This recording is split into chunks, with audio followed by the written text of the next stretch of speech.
हाँ मित्रों, बोध गया के एक दूसरे ही बड़े पवित्र और ऐतिहासिक स्थल पे इस समय हम लोग हैं। मेरे सामने आप देख सकते हैं ये फाल्गुनी नदी है। फाल्गुनी नदी के बारे में जो सर्वाधिक महत्वपूर्ण ऐतिहासिक पौराणिक तथ्य है कि हिंदू धर्म की मान्यता के अनुसार बोध गया में जो अपने पितरों का तर्पण किया जाता है वो यही इसी नदी के तट पर किया जाता है। एक इसलिए ये नदी जानी जाती है। दूसरा जो मैं आज आपको यहाँ बताना चाहूँगा कि राजकुमार जी थोड़ा कैमरे को जूम करिए। एक देखिए, आपको एक पहाड़ी दिख रही है, ये धुंगेश्वरी पहाड़ी है जो फाल्गुनी नदी के उस तट पर स्थित है। ये वही धुंगेश्वरी पहाड़ी है जहाँ बोध गया आने के बाद गौतम बुद्ध ने सबसे पहले अपनी जो साधना की थी, और यही वो मार्ग है। नेपाल से चलकर राजगीर होते हुए वो जब आते हैं तो सबसे पहले धुंगेश्वरी पहाड़ी पर साधना करते हैं, और धुंगेश्वरी पहाड़ी के बाद इस पार जब वो आते हैं और आगे अभी यही दाहिनी तरफ अभी मैं आपको जब दिखाऊंगा वहाँ पे कि सुजाता कुटी है। सुजाता, जैसा कि आप सभी जानते हैं, वो इसी गांव की रहने वाली, यहाँ के गांव के मुखिया की वो बेटी थी, और उन्होंने अपने पुत्र रत्न की प्राप्ति के लिए एक मन्नत मांग रखी थी।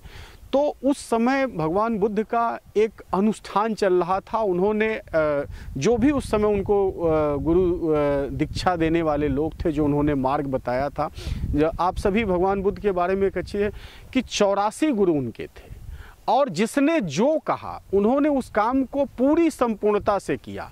अंत में जो साधना उनको बताई गई कि अन्न जल छोड़ने की, तो वो इसी निरंजना नदी के तट पे वो पूरे उपवास का, और बताते हैं कि हड्डियां उनकी दिख रही थी।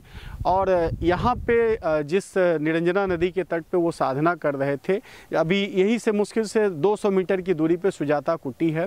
यही वो स्थान है जहाँ पे सुजाता ने, और सुजाता गौओं की बहुत बड़ी सेवक थी। यहाँ के लोकल लोगों से अभी हम लोग बात कर रहे थे, तो जो यहाँ की मान्यता, किसी का कहना कि 1000 गायें थी, उनके 2000 गायें। संख्या मायने नहीं रखती है, समय के साथ लोग कहावतों में या लोक प्रचलन में संख्याएं लोग घटा बढ़ा के, कि वो गौओं की सेवा करती थी। उन्हीं गौओं के दूध से जो वो खीर उन्होंने बनाई थी, वो बैसाख पूर्णिमा के दिन वो लेकर के जाती हैं बुद्ध के पास। लेकिन बुद्ध का अनुष्ठान चल रहा होता है, और उस अनुष्ठान में कहते हैं कि हो सकता है कि बुद्ध अभी ये या तो इतने कमज़ोर हो चुके थे कि वो बोल नहीं रहे थे। तो सुजाता वही बात कहती हैं उनसे कि वीणा के तारों को इतना अधिक न ताना जाए कि वो टूट जाए, और वीणा के तार इतने ढीले भी न हो कि उनसे सुर ही पैदा न हो सके। तो इसी बात को कि अन्न का भी जीवन में महत्व है, और अन्न, इसीलिए वैदिक परंपरा में भी अन्न को ब्रह्म कहा जाता है, अन्नम ब्रह्म की बात है।